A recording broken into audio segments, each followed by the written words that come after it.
اعوذ باللہ من الشیطان الرجیم بسم اللہ الرحمن الرحیم۔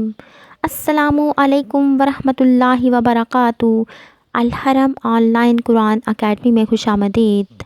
آج میں آپ لوگوں کو ایک بہت ہی پیاری حدیث مبارکہ پڑھ کر سناؤں گی، لیکن اس سے پہلے میں آپ لوگوں سے گزارش کروں گی کہ آپ لوگوں نے اس حدیث پر عمل کرنے کی کوشش کرنی ہے، اور اس کے ساتھ ساتھ اپنے دوستوں میں بھی اسے ضرور شیئر کرنا ہے، تاکہ ہر کوئی دین اسلام کی روشنی سے مالا مال ہو سکے اور فلاح پا سکے۔ تو چلتے ہیں حدیث کی طرف۔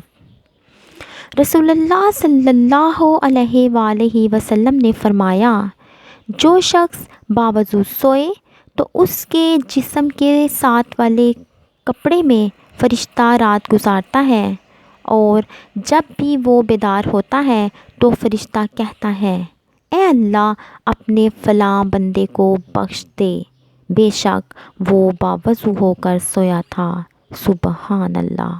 باوضو ہو کر سونے کی اتنی زیادہ فضیلت ہے کہ وہ بندہ پوری رات اللہ تعالیٰ کی رحمت کی لپیٹ میں رہتا ہے، اور پھر جب وہ صبح اٹھتا ہے تو پھر ایک فرشتہ اللہ تعالیٰ سے اس کی بخشش کی سفارش کرتا ہے۔ ہمیں چاہیے کہ ہم باوضو ہو کر سونے کو اپنی زندگی کا معمول بنا لیں۔ ہو سکتا ہے کہ اللہ تعالیٰ اسی عمل کے عوض ہماری بخشش فرما دے۔ آمین۔